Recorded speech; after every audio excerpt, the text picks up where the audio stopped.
Hello दोस्तों, आपका agriculture study week में स्वागत है।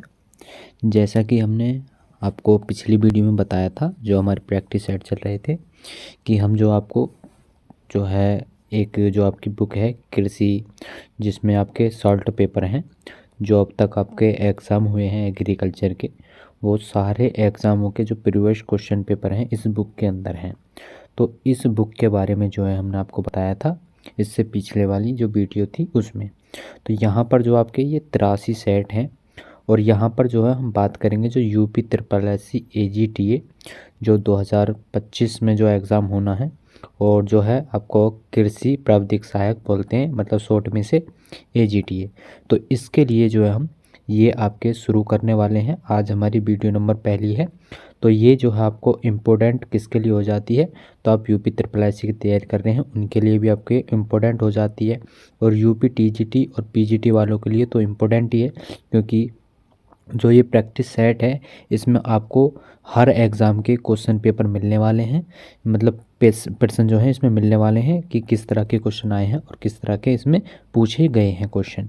तो यहाँ पर हम सबसे पहला टॉपिक है, तो यहाँ पर फसल उत्पादन। तो फसल उत्पादन के हम यहाँ पर टॉपिक की बात करेंगे पहले इस वीडियो में, और ये वीडियो जो है हमारी 1 घंटे की समथिंग होगी। तो यहाँ पर जो है हम बात करेंगे।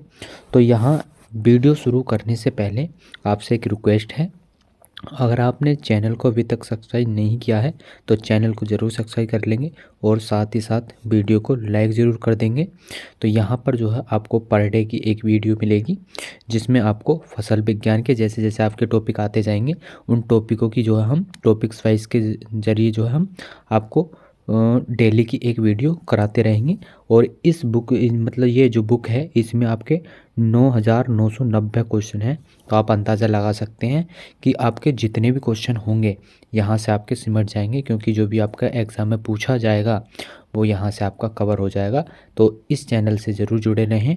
तो फिर हम यहाँ पर देर न करते हुए हम चलते हैं, आपका प्रश्न नंबर 1 शुरू करते हैं यहाँ से। तो यहाँ पर पहला प्रश्न हो जाता है आपका कि धान, गेहूँ एवं जौ का बीज तैयार करने के लिए कम से कम जो आइसोलेशन दूरी रखते हैं, तो कितनी दूरी रखते हैं आपका धान, गेहूँ और जौ की बीज तैयार करने के लिए जो आइसोलेशन जो दूरी रखी जाती है, मतलब जो पृथक्करण की दूरी होती है वो कितनी रखी जाती है। तो 1 मीटर, 3 मीटर या 6 मीटर या 9 मीटर। तो यहाँ पर क्या आंसर हो जाएगा, तो बी आंसर आपका सही हो जाएगा। तो 3 मीटर की दूरी रखी जाती है धान और गेहूं और जौ की बीज तैयार करने के लिए पृथक्करण दूरी। तो यहाँ पर ऑप्शन बी आपका सही है। अब हम बात करें आगे, नीचे जो है आपके जो नीचे इम्पोर्टेंट जो आपके फैक्ट हैं उन्हें हम ज़रूर देखते चलेंगे, क्योंकि यहाँ से भी आपका बहुत सारा जो है हेल्प मिलने वाला है। तो यहाँ पर है आपका धान, गेहूँ और जौ, ये कैसी फसलें हैं, तो स्वपरागित फसलें हैं। तो आपको यहाँ से क्या प्राप्त हुआ, यहाँ से आपको ये पता पड़ा कि जो धान और गेहूँ और जौ है ये आपकी कैसी हैं, तो स्वपरागित आपकी फसल हो जाती हैं, मतलब सेल्फ पोलिनेशन। अब आके बात करते हैं, इसलिए इन्हें बीज उत्पादन के लिए जो उचित दूरी रखी जाती है 3 मीटर की आवश्यकता होती है, क्योंकि इनमें जो है सभी आवश्यकताएं क्रियाएं पानी, हवा, निराई गुणाई आदि को संचालित करने में जो है परेशानी न हो। तो इसलिए जो है आपकी 3 मीटर की दूरी रखी जाती है। और यहाँ पर याद रखेंगे आपकी, अगर आपसे पूछ ली जाए कि प्रजनक मतलब फाउंडेशन बीज की आपकी मतलब पृथक्करण दूरी कितनी होती है, तो आपकी 3 मीटर आपकी पृथक्करण की होती है, और आधारीय बीज की भी आपकी कितनी होती है, 3 मीटर होती है। तो दोनों की 3-3 मीटर आपकी दूरी होती है, यहाँ से इसे याद रखेंगे। तो ये क्वेश्चन आपको क्लियर हो गया होगा। अब बात करते हैं अगले हम दूसरे प्रश्न की। दूसरा प्रश्न है आपका कि गेहूं की फसल को 115 किलोग्राम नाइट्रोजन देने के लिए यूरिया की कितनी मात्रा जो है होनी चाहिए। तो आपकी अगर गेहूं की फसल है उसमें अगर आपको 115 किलोग्राम नाइट्रोजन देना है, तो उसमें जो है आपका जो यूरिया है, यूरिया की कितनी मात्रा दी जाएगी। तो 150 किलोग्राम या आपका 200 किलोग्राम या 250 किलोग्राम या आपका कितनी 300 किलोग्राम। तो कितने हो जाता है, तो यहाँ पर आंसर हो जाएगा आपका 250 किलोग्राम जो है आपको यूरिया देना होगा जब 115 किलोग्राम नाइट्रोजन देने के लिए। तो यहाँ पर एक बार देख लेंगे, तो यूरिया में आपका कितना होता है, 46% नाइट्रोजन पाई जाती है। तो ये इम्पोर्टेंट हो जाता है क्योंकि आपसे एग्जाम में पूछ लिया जाता है कि नाइट्रोजन में जो यूरिया है, यूरिया में नाइट्रोजन की मात्रा कितने प्रतिशत होती है, तो आपकी 46% होती है। अब इसके अनुसार जो 115 किलोग्राम जो हम नाइट्रोजन देते हैं उसके लिए कितनी दी जाएगी, तो 250 किलोग्राम यूरिया की मात्रा जो है आवश्यक होगी। तो यहाँ पर ऑप्शन क्या हो जाएगा, तो आपका सी ऑप्शन सही हो जाएगा दूसरे प्रश्न का। आगे बात करते हैं हम चौथे प्रश्न की। चौथा प्रश्न आपका कि निम्न में से कौन सी खरीफ ऋतु की फसल है। तो ये क्वेश्चन तो आप आसानी से कर लेंगे। तो इसी टाइप के आपके क्वेश्चन पूछे जाते हैं, ये आपका यूपी टीजीटी में 2013 में पूछा गया है। तो यहाँ पर है आपका कि खरीफ ऋतु की फसल आपकी कौन सी है यहाँ पर। तो गेहूँ आपकी कैसी हो जाती है, तो ये रबी की हो जाती है। कैसी, रबी मौसम की। और आपकी ये भी आपकी जो किसकी हो जाती है, तो ये भी रबी मौसम की हो जाती है। चना भी आपका रबी मौसम का हो जाता है। लेकिन अरहर जो है ये आपकी कैसी हो जाती है, तो ये खरीफ ऋतु की फसल हो जाती है। तो यहाँ पर ऑप्शन क्या हो जाएगा, तो आपका डी ऑप्शन तो सही हो जाएगा चौथे क्वेश्चन का। लेकिन जो नीचे दिए हुए हैं आपको यहाँ पर इम्पोर्टेंट हैं क्योंकि एक बार इसको ज़रूर हम पढ़ेंगे। तो यहाँ पर है आपका ऑप्शन तो आपका डी सही है। अब देखते हैं निम्न में से जो अरहर खरीफ ऋतु की फसल है और अरहर की देर से पकने वाली प्रजातियों की बुवाई वर्षा काल के प्रारंभ में जुलाई के प्रथम पखवाड़े में करनी चाहिए। जो आपकी क्या होती हैं, जो अरहर की देर से पकने वाली प्रजाति होती हैं उनकी बुवाई जो की जाती है तो जुलाई के जो प्रथम पखवाड़े में कर देनी चाहिए। और अगेती की कब करनी चाहिए, तो 5 जून के आसपास जो आपकी अगेती अरहर होती है उसकी बुवाई कर देनी चाहिए। तो यहाँ से आपको दो चीज़ क्लियर हुई, क्योंकि अगर आपसे पूछ लिया जाए कि देर से बुवाई करने के लिए अरहर की बुवाई कब करेंगे, तो जुलाई के प्रथम पखवाड़े में, है नी। और आपका दूसरा पूछा जाएगा कि जो अगेती फसल है उसके लिए अरहर की बुवाई कब करेंगे, तो 5 जून के आसपास करेंगे। तो यहाँ से ये आपको क्लियर हो गया होगा। अब बात करते हैं हम 5वें प्रश्न की। तो इसी तरह से हम आपको यहाँ पर कराते चलेंगे और इसकी जो प्लेलिस्ट है वो आपको चैनल पर मिल जाएगी। तो इसकी प्लेलिस्ट अलग से मिल जाएगी आपको, तो वहाँ पर आप जाकर देख लेंगे इसे। आगे बात करते हैं 5वें प्रश्न की। 5वां प्रश्न है कि किस फसल को ऊंट फसल के नाम से जाना जाता है, मतलब कैमल क्रॉप किसे हम कहते हैं। तो आपका जौ को कैमल क्रॉप बोला जाता है, या ज्वार को, या जई को, या धान को। तो कैमल जो क्रॉप कहते हैं वो आपका ज्वार को कहते हैं। किसको, ज्वार को। अब कहते क्यों हैं कैमल क्रॉप, क्योंकि ये ऊंट की तरह, मतलब जैसे ऊंट बगैर पानी पीकर जो है रह सकता है 7 से 8 दिन, तो इसी तरह से ज्वार को भी इसी कैटेगरी में रखा गया है। तो यहाँ ऑप्शन तो आपका बी हो जाएगा सही 5वें क्वेश्चन का। लेकिन हम नीचे बात करेंगे, नीचे बहुत इम्पोर्टेंट आपको फैक्ट दिए हुए हैं। तो यहाँ से ज्वार की फसल को ऊंट फसल के नाम से जाना जाता है और इसे जो है ज्वार की खेती दाना व चारे के लिए जो है उगाया जाता है। किसके लिए, दाना और चारे के लिए। विश्व में जो क्षेत्रफल की दृष्टि से भारत प्रथम स्थान है क्या, आपका ज्वार उत्पादन में। और आगे बात करें अमेरिका दूसरे स्थान पर हो जाता है। आगे बात करें उत्पादन की दृष्टि से क्या हो जाता, अमेरिका प्रथम स्थान पर हो जाता है। तो यहाँ पर जो है क्षेत्रफल है, मैंने जो आपको बोल दिया था अभी उत्पादन, लेकिन क्षेत्रफल की दृष्टि से भारत प्रथम स्थान पर है और अमेरिका आपका दूसरे स्थान पर है। लेकिन उत्पादन की बात करें तो अमेरिका प्रथम स्थान पर हो जाता है और भारत आपका दूसरे स्थान पर हो जाता है। तो दोनों की अदला बदली हो जाती है। अगर क्षेत्रफल पूछा जाए तो इंडिया हो जाता है और उत्पादन पूछ लिया जाता है तो अमेरिका हो जाता है। अब भारत में क्षेत्रफल की दृष्टि से कौन हो जाता है, तो आपका महाराष्ट्र आपका भारत में हो जाता है, जो आपका क्षेत्रफल की दृष्टि से सबसे अधिक क्षेत्रफल पर जो ज्वार की खेती करता है वो महाराष्ट्र करता है। अब उत्पादन की दृष्टि से महाराष्ट्र हो जाता है कौन, महाराष्ट्र ही आपका उत्पादन हो जाता है। तो क्षेत्रफल और आपका जो उत्पादन है वो महाराष्ट्र में हो जाता है भारत के अंदर। तो इसे आप याद रखेंगे। तो एक बार हम रिपीट और कर देते हैं आपको। अगर आपसे विश्व में अगर पूछ लिया जाए क्षेत्रफल पर पहले स्थान पर कौन है, तो आपका हो जाएगा इंडिया, मतलब भारत हो जाएगा। दूसरे स्थान पर पूछ लिया जाता है तो अमेरिका हो जाएगा। अगर आपसे पूछ लिया जाए कि विश्व में जो उत्पादन में जो है आपका कौन सा स्थान हो जाता है आपका, तो अमेरिका पहले स्थान पर हो जाएगा उत्पादन में, और जो दूसरे स्थान पर आपका इंडिया हो जाएगा। और आपका भारत में पूछ लिया जाए क्षेत्रफल और उत्पादन में, दोनों में आपका क्या हो जाएगा, तो महाराष्ट्र हो जाएगा। तो यहाँ से इसे याद रखेंगे। आगे बात करते हैं हम आपके छठे क्वेश्चन का। छठे क्वेश्चन है आपका कि सामान्यतः जो ग्रीष्म एवं खरीफ ऋतु में जो वार्षिक पौधे कितने दिन में फूल देते हैं। तो जो आपके ग्रीष्म और खरीफ ऋतु में जो वार्षिक पौधे कितने दिन में फूल दे देते हैं, तो आपके 60 से 70 दिन में, 70 से 80 दिन में, या आपका 70 से 75 दिन में, या आपके 50 से 60 दिन में। तो जो ग्रीष्म ऋतु के जो वार्षिक पौधे होते हैं वो आपके कितने 60 से 70 दिन में क्या दे देते हैं, फूल जो है ये दे देते हैं। तो ऑप्शन आपका ए सही हो जाएगा। यहाँ पर बात करें ग्रीष्म और खरीफ ऋतु में 60 से 70 दिन में फूल दे देते हैं। बात करें 80 से 90 दिन में क्या हो जाता है, तो फल दे देते हैं ये।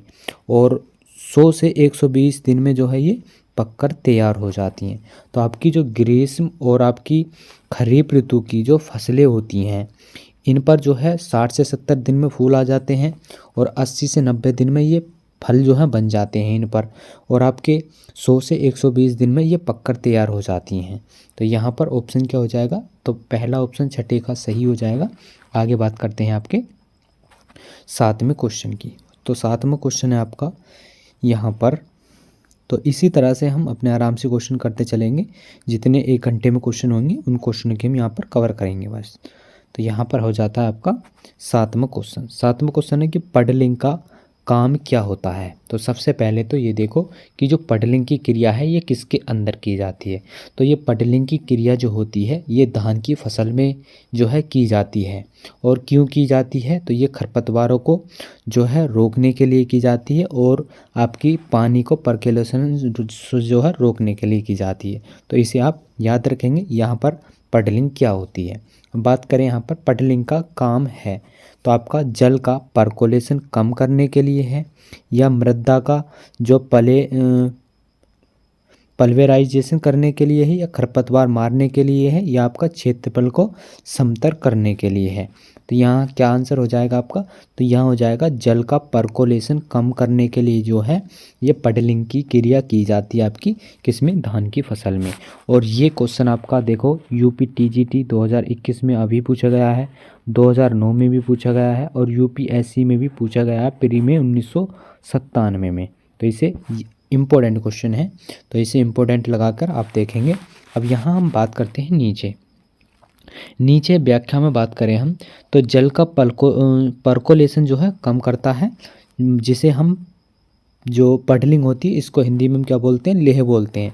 तो ये धान की फसल में पडलिंग की क्रिया से भूमि की भौतिक, रासायनिक और जैविक दशा धान की फसल के अनुकूलन जो है हो जाती है। पडलिंग के कारण जो लीचिंग एवं परकोलेशन से होने वाली जो पानी की हानि को कम करना जो है होता है। तो जैसे कि हमने आपको बता दिया था, तो पडलिंग का काम क्या होता है, जो आपका लीचिंग और परकोलेशन के द्वारा जो जल होता है उसकी हानि को कम करना जो है आपका पडलिंग का कार्य होता है। तो यहाँ ऑप्शन ए आपका सही हो जाएगा आपका 7वें क्वेश्चन का। आगे बात करते हैं हम आपका 8वां क्वेश्चन। तो 8वां क्वेश्चन है आपका, तो यहाँ पर 8वें क्वेश्चन की बात करें तो इसे हम थोड़ा जूम आउट कर लेंगे क्योंकि पूरा क्वेश्चन हमें नहीं दिख रहा है। तो यहाँ पर नहीं, हम जूमिंग करके और इसे थोड़ा हम ऊपर करके देख लेंगे। तो यहाँ पर हो जाता है आपका ये 8वां क्वेश्चन, सूची फर्स्ट को सेकंड से सुमेलित कीजिए। तो यहाँ पर सूची फर्स्ट है और आपको सूची सेकंड है। तो आपको बताना है कि यहाँ पर ज्वार के लिए जो कितनी पानी की आवश्यकता होती है, मतलब जलमांग कितनी होती है। जैसे आपकी ज्वार होती है तो ज्वार के लिए कितनी जलमांग की आवश्यकता होती है, तो ज्वार जो होती है वो आपकी 450 से लेकर 650 mm जो है आपकी जल की आवश्यकता होती है। तो आपका पहले का 3 हो जाएगा। तो यहाँ पर जो ऑप्शन कट रहे हैं उन्हें हम काट देंगे। तो आपका यहाँ पर चौथा ऑप्शन बी ऑप्शन नहीं होगा और सी ऑप्शन नहीं होगा। तो आपके 2 बचे, तो इन्हें देख लेंगे। सोयाबीन में आपकी 450 mm से 750 mm की आवश्यकता होती है। कपास की बात करें तो 500 mm से लेकर 700 mm की आवश्यकता होती है। और आपकी मूंगफली की बात करें तो 700 mm से लेकर 1300 mm की जो है आपकी जल की उपलब्धता होती है। तो यहाँ ऑप्शन क्या हो जाएगा? तो आपका ये भी नहीं होगा। तो यहाँ ऑप्शन नंबर आपका क्या हो जाएगा? ए ऑप्शन सही हो जाएगा 8वें क्वेश्चन का। अब यहाँ पर देख लेंगे, जो ऊपर दिया हुआ है वही यहाँ पर दिया हुआ है, तो इसे भी आप एक बार देख लेंगे। जैसे ज्वार की जल मांग कितनी हो जाती है? 450 mm से लेकर 650 mm। सोयाबीन की कितनी होती है? तो 450 mm से लेकर 700 mm। और मूंगफली की कितनी होती है? 700 mm से लेकर 1300 mm की आवश्यकता होती है। और कपास की 500 से लेकर 700 mm की जल की मांग की आवश्यकता होती है। तो ये आपको क्लियर होगा। बात करते हैं 9 क्वेश्चन की। 9 क्वेश्चन आपका कि आवरण फसलें कौन सी होती हैं? तो आवरण जो फसलें होती हैं वो कौन सी होती हैं? तो प्याज हो जाती है, या लहसुन हो जाती है, या अलसी हो जाती है, या लोबिया हो जाती है। तो आवरण फसल किसे कहते हैं? तो ये हम आपको आगे बताएंगे। तो यहाँ देख लेते हैं इसका आंसर। तो ये हो जाती है आपकी लोबिया। लोबिया जो है आपकी कैसी हो जाती है? तो ये आवरण फसल हो जाती है। तो ये देखते हैं होती कौन सी है आपकी जो लोबिया जो आवरण फसल है। ऐसी फसलें जो भूमि पर आवरण का कार्य करें तथा उसको हवा एवं वर्षा क्षरण से बचाएं, वो आपकी क्या हो जाती है? लोबिया। तो अब अपनी भाषा में हम देखें इसे, तो आवरण फसल किसे कहते हैं? जैसे कि आपकी उड़द हो जाती है, तो उड़द की हम बुवाई कर देते हैं, तो उससे जो आपकी भूमि होती है जो वो कवर कर लेती है अपने एरिया को। जितने आपका पौधा होता है वो एरिया को कवर कर लेती है, तो उसके नीचे जो भूमि बच जाती है उसी को कवर करना कहते हैं। उसके द्वारा नहीं तो आपकी जो वर्षा होगी उसके द्वारा नहीं तो क्षरण होगा, उसमें हवा का प्रवेश भी जो है नहीं होगा, और उससे जो है आपकी जो आवरण फसल है उनके द्वारा आपके वर्षा के द्वारा जल कटाव कम होगा, और आपकी जो राइबोसोम जो आपके उपजाऊ मिट्टी है वो भी अच्छी हो जाती है। तो यहाँ पर क्या हो जाएगा आंसर? तो आपका डी आंसर सही हो जाएगा 9 क्वेश्चन का। आगे बात करते हैं 10वें प्रश्न की। 10वां प्रश्न है आपका कि रबी की फसलों के विकास के लिए अनुकूलतम तापक्रम क्या होगा? तो रबी की फसल के विकास के लिए जो अनुकूलतम तापमान है वो कितना होगा? तो 16 सेंटीग्रेड से लेकर 26 सेंटीग्रेड तापमान, या 16 सेंटीग्रेड से लेकर 30 सेंटीग्रेड तापमान, या 30 सेंटीग्रेड से लेकर 35 सेंटीग्रेड तापमान, या आपका 35 सेंटीग्रेड से लेकर 40 सेंटीग्रेड तापमान। तो कितना रबी के लिए किसके लिए पूछा गया है? यहाँ पर ग्रोथ के लिए पूछा गया है, विकास के लिए। तो यहाँ पर क्या हो जाता है? तो 16 से 30 जो हो जाता है आपका सेंटीग्रेड तापमान रबी की फसलों के लिए, आपकी कोई सी भी रबी की फसल हो तो उसके लिए उपयुक्त रहता है, मतलब जो है तापक्रम होना चाहिए। तो ऑप्शन तो आपका बी सही हो जाएगा। और यहाँ पर देख लेते हैं जो आपका इम्पोर्टेंट यहाँ से बनता ही है, नीचे वाले को तो आप इम्पोर्टेंट हर क्वेश्चन का मान के चलिए। तो यहाँ पर हो जाता है कि इस वर्ग की फसलों को बोते समय अपेक्षाकृत कम तापमान किसकी आवश्यकता होती है? जब रबी की बुवाई की जाती है तो उसके लिए जो है कम तापमान किस समय चाहिए? बोते समय। और पकते समय अधिक तापमान की आवश्यकता होती है, और शुष्क मौसम की आवश्यकता होती है। और इन फसलों का न्यूनतम जो तापमान है वो 3 सेंटीग्रेड तापमान से लेकर 5 सेंटीग्रेड तापमान जो है आपका कब न्यूनतम रहता है, मतलब कम से कम। और उचित की बात करें 21 से लेकर आपका 30 सेंटीग्रेड तापमान, और अधिकतम की बात करें तो 31 से लेकर 37 जो है सेंटीग्रेड तापमान रहता है आपका। तो यहाँ से ये आपकी 3 चीज़ क्लियर हो गई होंगी। तो आप अगर आपसे न्यूनतम तापमान पूछा जाए रबी फसल का तो 3 से लेकर 5 सेंटीग्रेड हो जाएगा, और उचित पूछा जाता है तो 21 सेंटीग्रेड से लेकर 30 सेंटीग्रेड हो जाएगा। अगर आपसे अधिकतम पूछा जाता है तो 31 सेंटीग्रेड से लेकर 37 सेंटीग्रेड तापमान हो जाएगा। तो यहाँ ऑप्शन आपका बी सही था 10वीं का। अब बात करते हैं हम 11वें क्वेश्चन का। तो आपको यहाँ पर जो है इसी तरह से एक्सप्लेन कर कर हर क्वेश्चन का जो है आंसर मिलने वाला है। तो आप इस वीडियो को भी साथ ही साथ लाइक भी ज़रूर करते रहेंगे, क्योंकि लाइक ज़रूरी है, आपको लाइक ज़रूर करना है।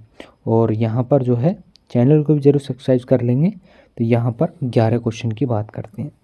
तो 11 क्वेश्चन आपका कि कौन सा जोड़ा असंगत है। तो आपका एक तरफ फसल दी हुई है, दूसरी तरफ बीज दर किलोग्राम में दी हुई है। तो यहाँ पर बात करेंगे तो आपकी चने की जो बीज दर होती है वो 80 किलोग्राम होती है। तो बिल्कुल सही है, आपका 80 से 90 किलोग्राम चने की बीज दर होती है। तिल की बात करें तो तिल की 4 किलोग्राम होती है, तो इसकी 3 से 4 किलोग्राम होती है, बिल्कुल सही दी हुई है। सरसों की बात करें तो सरसों की 10 किलोग्राम होती है, तो यही आपका गलत है। जो सरसों की बीज दर होती है वो आपकी कितनी होती है, तो 5 से 6 किलोग्राम, कितनी, 5 से 6 किलोग्राम आपकी सरसों की बीज दर होती है। और सूरजमुखी की बात करें तो 12 किलोग्राम आपकी सूरजमुखी की बीज दर होती है। तो यहाँ पर ऑप्शन क्या हो जाएगा, तो आपका सी ऑप्शन सही हो जाएगा। अब बात करते हैं हम आपका नीचे जो व्याख्या दी हुई है।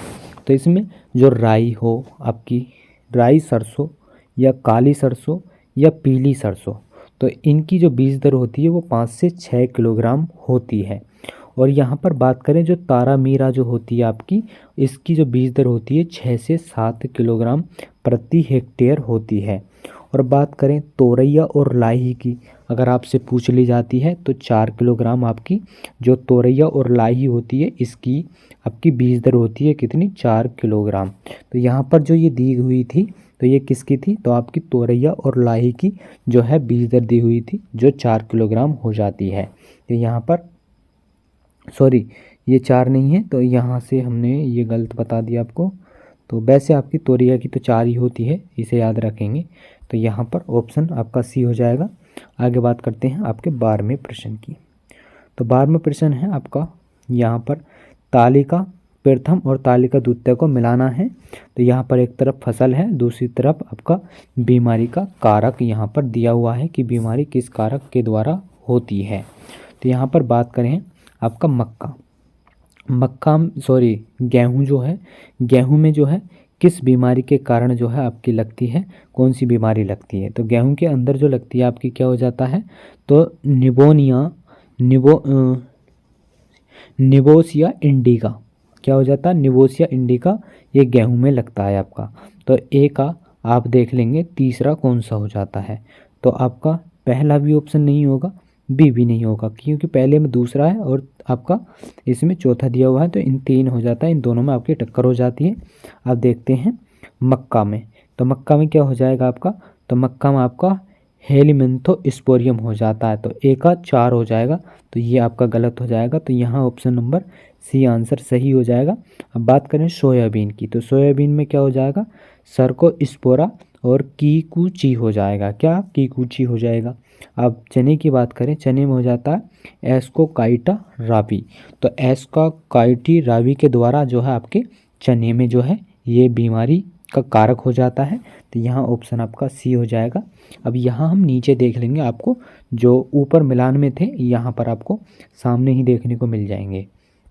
जैसे आपका हो जाता है, यहाँ पर रोग भी दिए हुए हैं, एक तरफ आपका कारक हो जाता है और एक तरफ रोग है, एक तरफ फसल है आपकी। जैसे गेहूँ है, गेहूँ में करनाल बंट रोग लगता है, तो इसका जो कारक होता है वो किसके कारक मतलब किसके द्वारा लगता है, तो निमोनिया इंडिका के द्वारा। जो निवोसिया इंडिका होता है, जो करनाल बंट रोग लगता है, ये कारक हो जाता है इसका। अब बात करें मक्का में, तो मक्का में हो जाता है हेलमेंथोस्पोरियम जो कारक है, इस कारक की वजह से आपका रोग हो जाता है कौन सा, टर्कीकम जो है लीफ स्लाइट, क्या हो जाता है, स्लाइट हो जाता है। अब सोयाबीन की बात करें, सर्कोस्पोरा जो कीकुची हो जाता है, ये लीफ जो है आपका क्या हो जाता है, स्पॉट में हो जाता है। बात करें चना में, चना में हो जाता है एस्कोकाइटा रावी, इससे क्या होता है, तो इससे ब्लाइट जो रोग होता है ये होता है आपका। तो यहाँ पर ये आपको क्लियर होगा। बात करते हैं अगले प्रश्न नंबर 13 की। तो 13 प्रश्न है आपका कि यहाँ पर बताना है आपको 13 क्वेश्चन का। तो यहाँ पर आपको सूची दी हुई है और सूची आपको मिलानी है। तो यहाँ पर है फसल का नाम और आपका वानस्पतिक नाम। तो यहाँ पर आपको मिलाना है, जैसे अंगूर का जो है आपका वानस्पतिक नाम या बोटनिकल का नाम क्या होता है, तो आपका होता है अंगूर का क्या, तो अंगूर का होता है बिट्रिस विनिफेरा। तो आपका कौन सा हो जाएगा, तो ए का 4 हो जाएगा। तो यहाँ पर किसी में नहीं मिल रहा है, तो आपका लास्ट वाला ऑप्शन यहाँ पर सही हो जाएगा। कौन सा, लास्ट ऑप्शन आपका सही हो जाएगा। तो यहाँ पर डी ऑप्शन आपका सही है, तो इसे आप याद रखेंगे। अब इन्हें हम एक बार मिला लेते हैं। प्याज का क्या हो जाता है, तो प्याज का होता है एलियम सेपा हो जाता है। मूंगफली का क्या होता है, एरेकिस हाइपोजिया हो जाता है। सरसों की बात करें तो ब्रेसिका कंपोजिटिव हो जाता है। तो अब यहाँ से तो ये आपके मिल जाते हैं, लेकिन अब आगे बात करेंगे हम जो आपके सामने दिए हुए हैं उनकी बात करेंगे। तो यहाँ पर है आपका कि वनस्पति के नाम, तो अंगूर का बिट्रिस विनिफेरा, प्याज का एलियम सेपा, मूंगफली का एरेकिस हाइपोजिया, सरसों का ब्रेसिका कंपोजिटिव हो जाता है। तो यहाँ से ये हो गए आपके। अब 14 क्वेश्चन की बात करें, निम्नलिखित में से सूची को सुमेलित कीजिए, नीचे दिए गए कूट का सही मिलान कीजिए। तो यहाँ पर भी आपके सही मिलान दिए हुए हैं, तो इन्हें हम 14 प्रश्न का आपका देख लेते हैं। तो 14 प्रश्न आपका हो जाता है क्या, तो ये आपका 14 प्रश्न है। तो इसकी बात करते हैं। जैसे यहाँ पर आपका फसल है और एक तरफ प्रति हेक्टेयर उपज दी हुई है, तो गन्ने की उपज बतानी है कितनी प्राप्त होती है। तो गन्ने की जो उपज है आपकी कितनी प्राप्त होती है, तो ये होती है आपकी कितनी, 800 क्विंटल प्रति हेक्टेयर गन्ने की उपज प्राप्त हो जाती है। आलू की बात करें तो आलू की कितनी हो जाती है, तो आलू की हो जाती है आपकी कितनी, तो 200 क्विंटल प्रति हेक्टेयर। और धान की बात करें तो धान की कितनी हो जाती है, तो धान की हो जाती है आपकी 50 क्विंटल प्रति हेक्टेयर। बाजरे की 25 क्विंटल प्रति हेक्टेयर। तो ऑप्शन क्या हो जाएगा, पहले का चौथा देख लेंगे किसमें आपका मिल रहा है। तो पहला ऑप्शन तो नहीं होगा और आपका नहीं, आपका सी होगा। तो दो में से देख लेंगे दूसरा कहाँ पर जा रहा है आपका, तो पहले पर। तो दूसरा आपका पहले पर दोनों में है। और बात करें धान में क्या होता है, तो आपका धान से जो होता है वो आपका कितना 50 कुंटल हो जाता है, कितना 50, इसमें भी सेम ही है। और बाजरे की बात करें तो 25 कुंटल हो जाता है। तो तीसरा देख लेंगे किस में मिलता है आपका, इन दो में से। तो यहाँ पर ये ऑप्शन आपको सेम दिए हुए हैं, आपका पहला भी और 2 नंबर और आपका डी नंबर दोनों सेम दिए हुए हैं। तो इनमें ऑप्शन नंबर बी को मान लेंगे, तो ये सही हो जाएगा। यहाँ पर ये उपज दी हुई है, इसे आप देख लेंगे। आगे बात करते हैं हम 15 क्वेश्चन की। 15 क्वेश्चन आपका कि निम्नलिखित में से जो फसलों में कौन सी एक मानव रचित फसल है। तो मानव रचित फसल कौन सी है, मतलब जो मानव के द्वारा उत्पन्न फसल कौन सी हो जाती है। तो जो हो जाती है आपकी टेट्रिकेल हो जाती है, गेहूँ हो जाता है या राई हो जाता है। तो क्या हो जाएगा, टेट्रिकेल हो जाता है। कौन सा, टेट्रिकेल हो जाता है, जो मानव निर्मित आपकी फसल हो जाती है। तो यहाँ पर ऑप्शन तो आपका बी हो जाएगा सही। और यहाँ पर बात करें हम तो इसका जो है विकास किसने किया था, तो इसका रिम्फू के द्वारा 1939 में, किसके, रिम्फू के द्वारा 1939 में जो है इसका जो है क्या किया था, विकास या इसकी स्थापना की गई थी। तो यहाँ पर अब हम नीचे देख लेते हैं व्याख्या में। टेट्रिकेल क्या हो जाता है, मानव निर्मित फसल हो जाती है। इसका सर्वप्रथम भारत में से विकसित किया गया था रिम्फू के द्वारा। और टेट्रिकेल को जो है क्या, गेहूं और राई के संकरण से जो है इसे बनाया गया था। किससे, गेहूं और राई के संकरण से। और इसमें गुणसूत्र की बात करें हम, किसकी, गुणसूत्र की, तो इसमें गुणसूत्र कितने होते हैं, तो इसमें 52 गुणसूत्र होते हैं। इसे भी आप याद रखेंगे क्योंकि इम्पोर्टेंट हो जाता है। तो यहाँ पर और इसकी जो एक प्रजाति होती है D54, इसकी एक प्रजाति हो जाती है और जो बहुत इम्पोर्टेंट प्रजाति है। तो आगे बात करेंगे हम आपका 16 क्वेश्चन की। 16 क्वेश्चन आपका कि सही कूट का चयन कीजिए। तो सही जो आपको मिलान करने हैं, फसल है एक तरफ प्रमुख खरपतवार हैं। तो यहाँ पर गेहूं का खरपतवार कौन सा होता है, तो आपको सबको पता होगा फेलेरिस माइनस हो जाता है। धान में कौन सा लगता है आपका खरपतवार, तो धान में जो लगता है वो कौन सा लगता है, तो सावा लगता है। और शरद गन्ना में कौन लगता है आपका, तो शरद गन्ने में जो लगता है आपका, तो वो हो जाता है क्या, वो हो जाएगा आपका मोथा। और जो बरसिंग में लगता है वो कासनी लगती है। तो आपका पहले का तीसरा और आपका हो जाएगा दूसरे का पहला, पहले का तीसरा दूसरे का पहला। तो ये ऊपर वाले तो आपके होंगे नहीं क्योंकि ये तो कट जाते हैं। अब इन दो में देख लेते हैं। आपका तीसरे नंबर तो शरदकालीन किससे हो जाता है, चौथे से। तो आपका चौथा ऑप्शन नंबर डी में मिलता है। तो यही ऑप्शन आपका सही हो जाएगा 16 क्वेश्चन का। तो ये क्वेश्चन भी आपका एग्जाम में पूछा हुआ है, तो इन्हें हम आपको रिपीट कर देते हैं एक बार। यहाँ पर आपके कुछ फसलें हैं और उनके खरपतवार हैं जो उनमें लगने वाले खरपतवार होते हैं। तो यहाँ से ये इम्पोर्टेंट हो जाता है। तो गेहूं में लगने वाले खरपतवार, तो आपका बथुआ हो जाता है और गेहूं सा हो जाता है। और गेहूं से का जो आपका परीक्षण भार होता है वो कितना होता है, तो 2 ग्राम जो है आपका परीक्षण भार होता है, परीक्षण भार होता है आपका किसका, गेहूं सा की। और गेहूं की बात करें तो 40 ग्राम जो आपके गेहूं का जो है क्या होता है, परीक्षण भार होता है। तो इसे आप याद रखेंगे। तो फेलेरिस माइनस आपका गेहूं से का या गुल्ली डंडा का वैज्ञानिक नाम हो जाता है। और चटरी आपका हिरनखुरी, तो ये किस में लगते हैं, तो ये गेहूं की फसल में लगते हैं।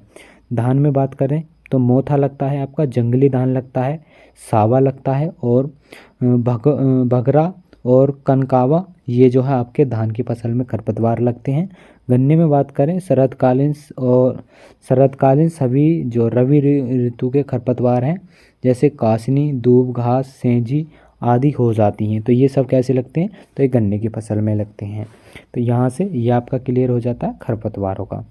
आगे बात करते हैं 17 क्वेश्चन।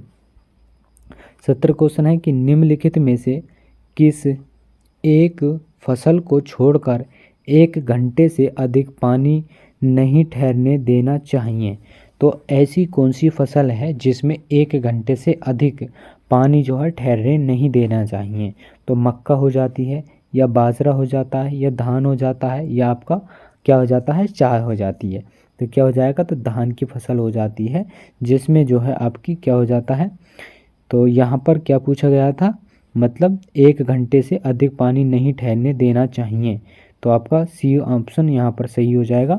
तो धान की एक अधिक जल मांग वाली फसल है और इस फसल उत्पादन के लिए खेत में एक लंबी अवधि तक पानी की आवश्यकता होती है। अन्य पौधों में ज़्यादातर समय तक पानी रहने से उनकी जड़ें जो हैं खराब हो जाती हैं। तो इसकी जो धान जो होता है इसकी जड़ें खराब नहीं होती हैं। तो ऑप्शन क्या हो जाएगा, सी ऑप्शन सही हो जाएगा 17 क्वेश्चन का। अब बात करें 18 क्वेश्चन की। तो 18 क्वेश्चन है आपका कि यहाँ पर 18 बताना है कि निम्नलिखित में से कौन सा सही सुमेलित नहीं है। तो संकुल मक्का की जो एक तरफ आपको फसल है और दूसरी तरफ बीज दर किलोग्राम प्रति हेक्टेयर के हिसाब से दी हुई है। तो यहाँ पर बात करें संकुल जो मक्का होती है इसकी बीज दर 18 से 20 किलोग्राम होती है। तो ये बिल्कुल सही दिया हुआ है। तो जो संकुल मक्का होती है इसकी बीज दर 18 से 20 किलोग्राम होती है। बात करें बोनी मटर की बीज दर कितनी होती है, तो 120 से 125 किलोग्राम होती है, बिल्कुल सही है। सरसों की आपकी 5 से 6 होती है, ये हमने पीछे बता दिया। मूंग की क्या होती है, 5 से 6 होती है क्या, तो ये गलत दिया हुआ है आपका मूंग। ऑप्शन नंबर सी यहाँ पर क्या हो जाता है, गलत हो जाता है। तो मूंग की या आपकी उड़द की 12 से 15 किलोग्राम, कितनी 12 से 15 किलोग्राम प्रति हेक्टेयर के हिसाब से बीज दर डाली जाती है।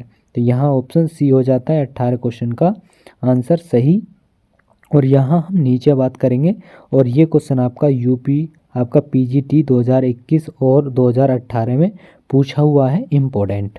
तो यहाँ हम बात करते हैं जो आपकी फसल हैं उनमें जो आपके बीज दर डाली जाती है वो कितनी कितनी डाली जाती है। तो संकुल जो मक्का होती है उसमें 18 से 20 किलोग्राम प्रति हेक्टेयर डाली जाती है। संकर मक्का होती है तो 20 से 25 किलोग्राम प्रति हेक्टेयर डाली जाती है। और मूंग की बात करें, मूंग या उड़द की, तो 12 से 15 किलोग्राम खरीफ मौसम में जो आपकी 12 से 15 किलोग्राम डालते हैं। और 20 से 25 किस में, जायद की फसल में डालते हैं। और सरसों की बात करें तो 5 से 6 किलोग्राम सरसों की जो है बीज दर होती है। और मटर की बात करें 75 से 100 किलोग्राम होती है, लेकिन वहाँ पर आपसे पूछी गई थी क्या, तो यहाँ पर पूछी गई थी आपसे, तो यहाँ पर थी बोनी मटर, तो 120 से 125 किलोग्राम होती है। यहाँ पर है आपके 75 से 100 किलोग्राम। बोनी मटर की बात करें तो 120 से 125 किलोग्राम होती है। तो यहाँ आपका ऑप्शन सी सही था 18 क्वेश्चन का, और ये आपके क्लियर हो गया होगा, क्योंकि यहाँ से जो भी आपकी बीज दर होती है इम्पोर्टेंट, वो यहाँ से आपकी शॉर्ट लिस्ट में थी। आगे बात करते हैं 19 नंबर। 19 नंबर है, और 19 नंबर आपका इम्पोर्टेंट क्वेश्चन है। तो 19 की बात करें हम, तो ये है सूची फर्स्ट को सूची सेकंड से मिलाना है। तो यहाँ पर है आपका जो तंबाकू की क्रिया है, वो क्रिया को हम क्या कहते हैं, मतलब तंबाकू में कौन सी क्रिया आपकी की जाती है। तो तंबाकू में कौन सी, तो टॉपिंग क्रिया की जाती है। मक्के की बात करें तो मक्के में कौन सी क्रिया, टेसलिंग, नर पुष्प का निकलना पहले। और सनई हो जाती है, सर्ग में क्या, सनई में क्या होता है, रेटिंग होता है। कपास में ली क्या होता है, लिनटिंग होता है। तो यहाँ ऑप्शन क्या हो जाएगा, पहले का आपका चौथा और दूसरे का तीसरा। तो पहले का चौथा और दूसरे का तीसरा हो जाता है ऑप्शन नंबर ए, यहाँ पर सही हो जाएगा 19 क्वेश्चन का। आगे बात करें आपका, इसमें जो है आपकी जो तंबाकू से संबंधित क्या हो जाता है, टॉपिंग क्या होती है, इसे हम देख लेंगे। तो टॉपिंग की बात करें, मतलब टॉपिंग होती क्या है, तो टॉपिंग जो होती है आपकी क्या होती है, तो ये होती है शीर्ष पुष्पों को अकेले या कुछ शीर्षस्थ पत्तियों के साथ पौधों से हटाना ट्रॉपिंग कहलाता है। मतलब जो कुछ जो आपके शीर्ष ऊपर के जो मतलब पुष्प होते हैं, उनसे जो शीर्ष पत्तियों के साथ पौधों को हटाना जो है क्या कहलाता है, ट्रॉपिंग। ऐसे करने से तंबाकू के पत्तियों की गुणवत्ता, आकार और उन्नत होता है। क्या उन्नत होता है। और रेटिंग किसे कहते हैं, यह एक माइक्रोबायोलॉजिकल प्रोसेसर है जिससे मतलब छाल के साथ रेशा डंठल से आसानी से अलग हो जाता है, और यह क्रिया सनई जूट में जो है की जाती है, रेटिंग की। कपास में जो फाइबर को इकट्ठा करना लेंटिंग कहलाता है, और इस प्रक्रिया को सीड से जो है फाइबर को जो है अलग किया जाता है। बात करें मक्के में नर पुष्प क्रम को टेसल कहते हैं, और पौधों से इसको अलग जो है करने की क्रिया को क्या कहते हैं, तो डी टेसलिंग कहते हैं।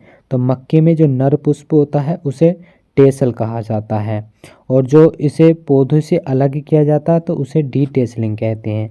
और मक्के में जो आपकी एक क्रिया होती है, जो पहले आपका टेसल निकल कर आएगा, फिर आपकी सिल्किंग जिसे मादा बोलते हैं।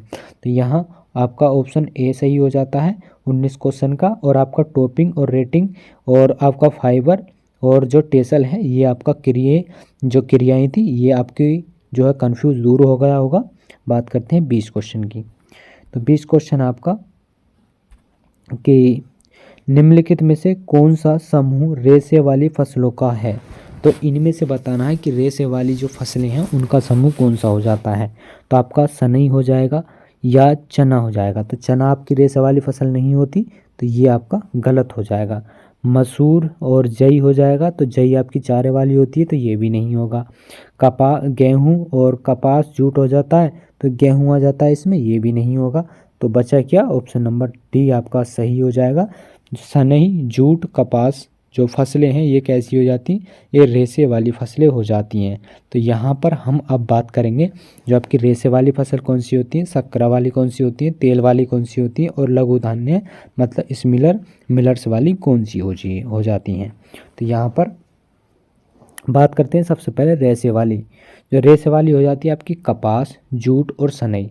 तो ये रेशे वाली आपकी फसल हो जाती है कौन सी, कपास, जूट, सनई। और शक्करा वाली की बात करें तो गन्ना, चकुंदर आपकी शक्करा वाली हो जाती हैं।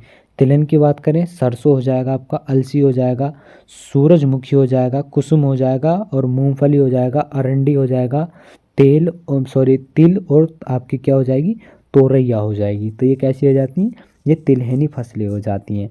और लघु धान्य फसल जो होती हैं ये रागू हो जाती है, मतलब जो फिंगर मिलेट्स हो जाता है। एक चीना, एक सांवा, एक कोंदो, एक कोकून हो जाता है।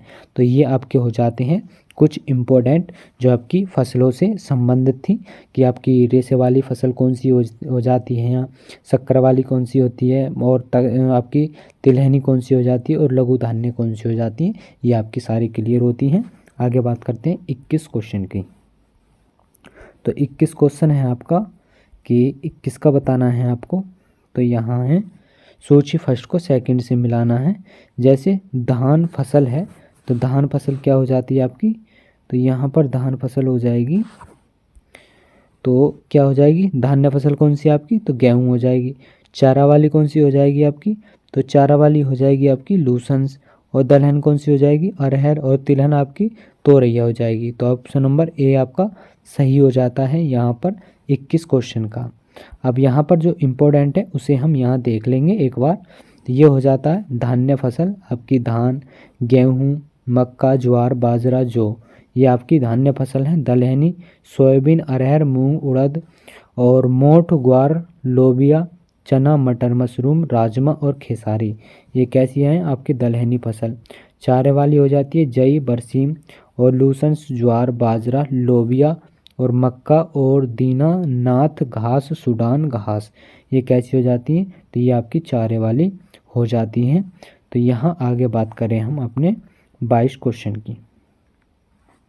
22 क्वेश्चन की बात करें हम तो 22 क्वेश्चन आपका कि 22 में बताना है कि निम्नलिखित में से कौन सा सुमेलित नहीं है। तो आपकी एक तरफ फसल दी हुई है, दूसरी तरफ प्रजाति। तो मटर की प्रजाति जया होती है, अरहर की बहार होती है और गेहूं की आपकी सतावर होती है, लेकिन मसूर की गौरव नहीं होती है। तो यहाँ जो है इसे याद रखेंगे, ऑप्शन नंबर सी हो जाएगा 22 का सही।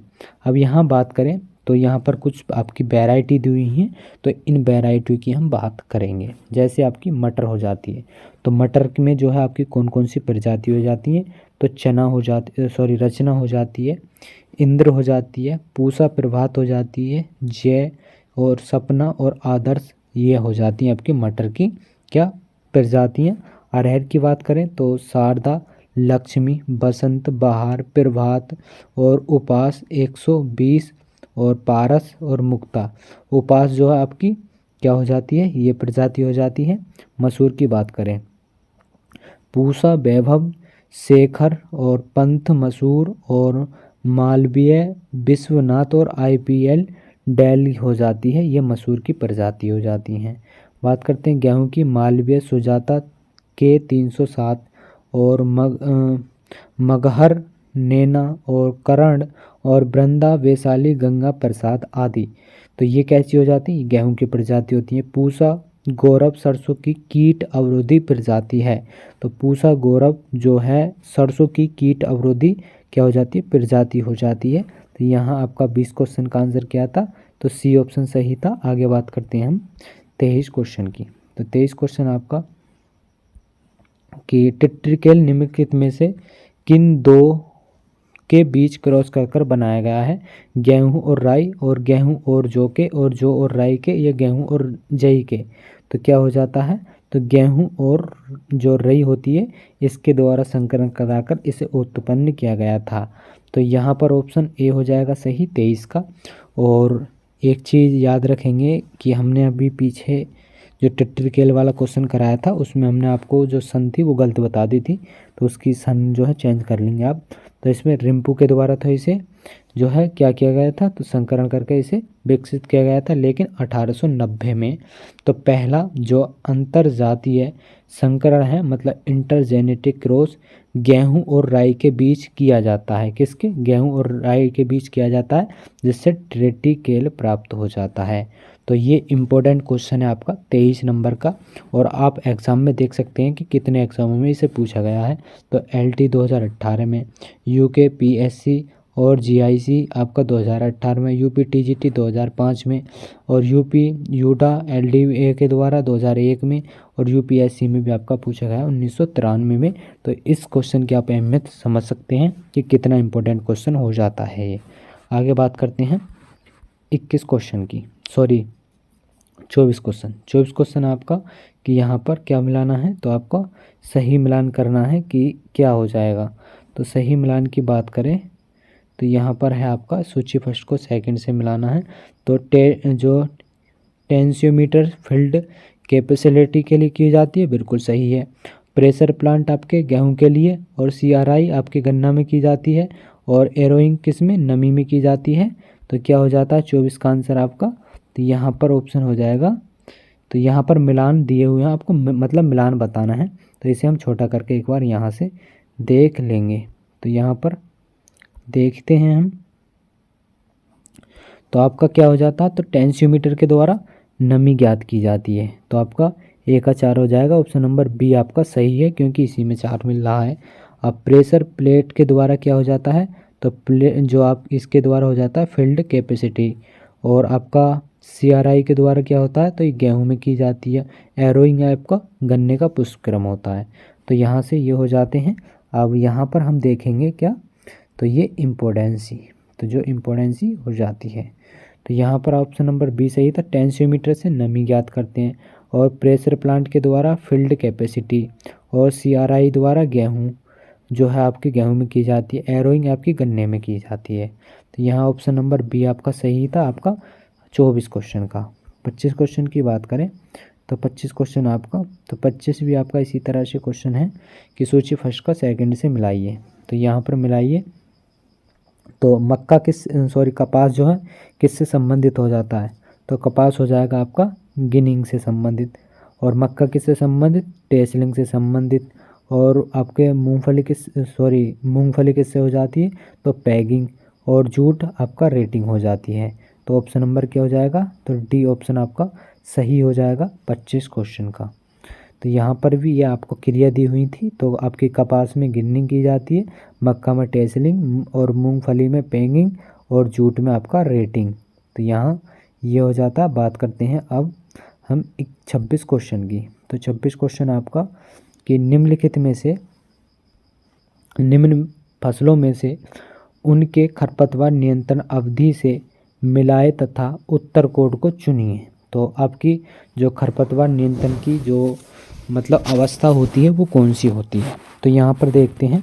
तो धान में जो सीधी बुवाई की जाती है उसमें जो खरपतवार उगते हैं वो कितने दिन के अंतर उनका नियंत्रण करना चाहिए।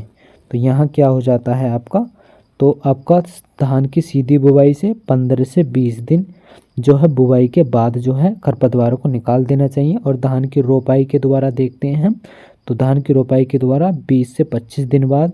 और मूंगफली की बात करें तो मूंगफली की हो जाती है क्या, 20 से 25 किलोग्राम। और उड़द में आपकी क्या हो जाती है, 15 से 20 आपका दिन बुवाई के बाद हो जाता है। तो ऑप्शन नंबर क्या हो जाएगा, सी ऑप्शन सही हो जाएगा आपका 26 क्वेश्चन का। अब यहाँ पर देख लेंगे कुछ खरपतवार दिए हुए हैं और उनकी क्रांतिक अवधि बुवाई के बाद हो जाती है। जैसे धान की सीधी बुवाई 15 से 20 बुवाई के बाद, और धान में आपकी 25 से 40 दिन बाद, गेहूं आपका 30 से 45 दिन बाद, मक्का में आपका 15 से 45 दिन बाद क्या होता है बुवाई के बाद जो क्रांतिक अवस्थाएं होती हैं। उड़द में आपका 15 से 30, और चना में बात करें 30 से 60 जो है हो जाती है क्रांतिक अवधि। और सरसों की हो जाती है 15 से 40, और मूंगफली की हो जाती है क्या 20 से 50। तो यहाँ ऑप्शन क्या हो जाएगा, सी ऑप्शन सही हो जाएगा आपका। आपके कौन सा क्वेश्चन था ये, तो 26 क्वेश्चन। बात करते हैं 27 क्वेश्चन की। तो 27 क्वेश्चन आपका कि 27 की बात करें हम तो 27 क्वेश्चन हो जाता है कि फसल की कटाई किस परिपक्वता पर की जा सकती है।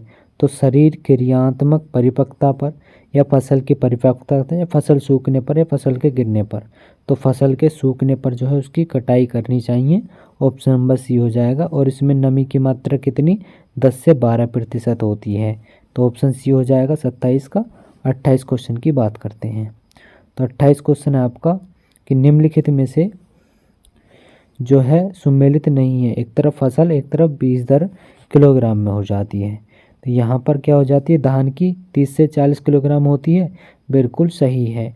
बाजरे में 4 से 5 किलोग्राम होती है, बिल्कुल सही है। मूंगफली में आपका 80 से 100 किलोग्राम बीज जो है होता है, बिल्कुल सही है। लेकिन आपका जो सूरजमुखी है इसमें 30 से 40 नहीं होती है, इसमें 8 से 10 किलोग्राम जो है प्रति हेक्टेयर जो है होती है।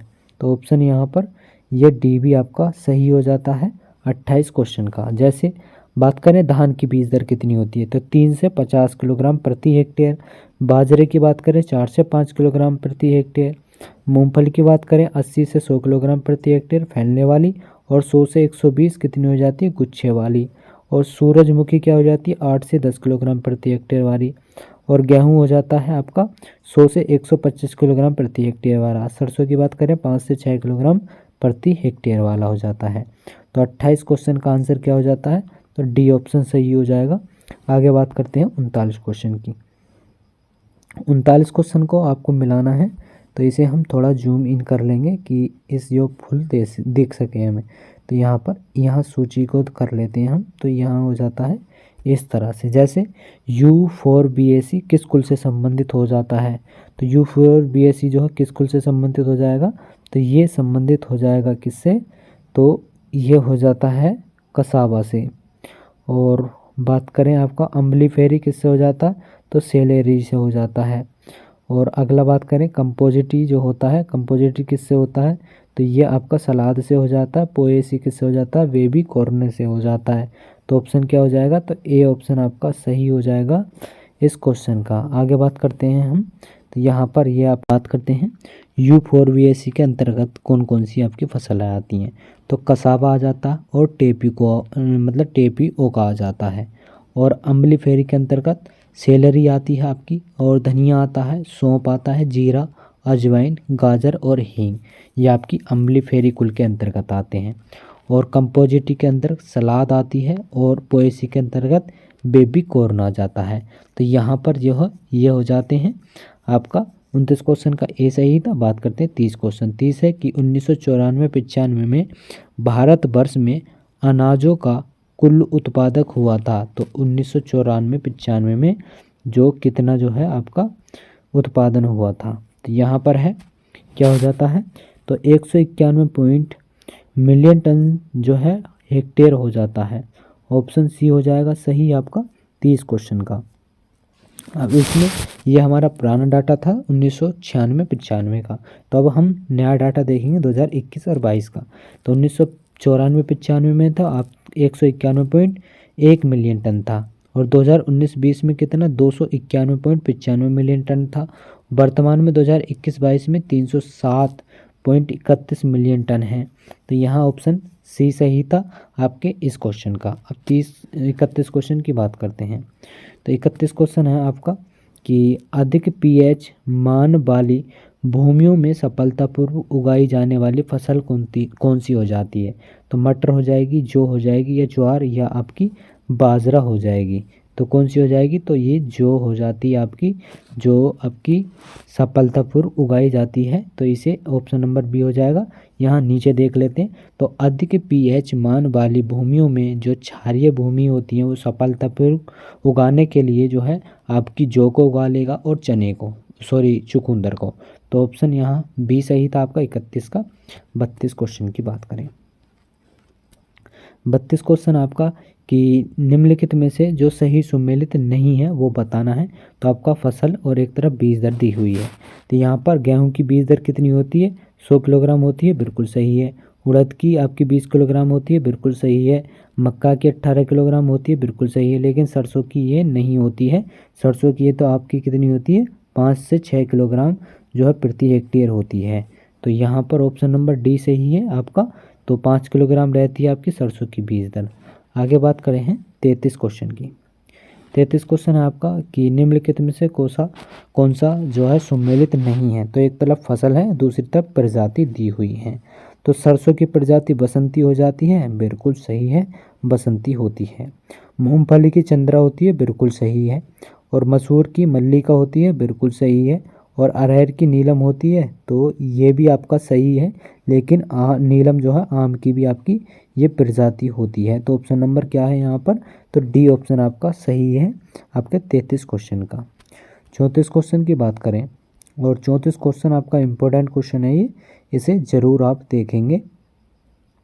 तो 24 क्वेश्चन आप 34 है कि धान का सबसे अधिक उत्पादन उन क्षेत्रों में होता है जहाँ पर जो है वर्षा अधिक होती है या नहरों की सिंचाई होती है या प्रफुल्लन के समय और बाद में धूप मिलती है या उपरोक्त सभी।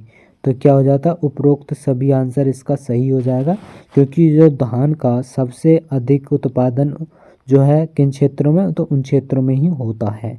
तो यहाँ ऑल ऑफ दिस हो जाएगा। अब यहाँ पर हम नीचे देख लेंगे जो इम्पोर्टेंट आपके लिए दिया हुआ है यहाँ पर। तो धान की खेती समुद्र तल से नीचे क्षेत्रों में ले जाकर जो है कितना 2500 मीटर तक की ऊंचाई तक कर सकते हैं, और धान की अच्छी वृद्धि व उत्पादन के लिए उच्च जो है तापक्रम, आर्द्रता और अधिक वर्षा की आवश्यकता होती है। और जिन प्रदेशों में वार्षिक वर्षा 140 सेंटीमीटर से अधिक होती है, वहाँ धान की जो है क्या हो जाता है, फसल आसानी से उगाई जा सकती है। और पौधों की वृद्धि के लिए जो विभिन्न अवस्थाओं पर 21 से 37 सेंटीग्रेड तापमान की आवश्यकता होती है, फूल आने पर 26.5 से लेकर 29 सेंटीग्रेड तापमान की, और 20 से 25 किलोग्राम तापमान की आवश्यकता होती है। तो यहाँ ऑप्शन डी हो जाता है 34 क्वेश्चन का। बात करते हैं 35 क्वेश्चन की। तो 35 क्वेश्चन आपका कि मिलेट्स फसल है, तो मिलेट्स फसल कौन सी हो जाती है आपकी, तो ये हो जाती है कौन सी, जूट है, ज्वार है या गन्ना है या जौ है। तो क्या हो जाएगा, तो बाजरा है, ये मिलेट्स आपकी फसल हो जाती है।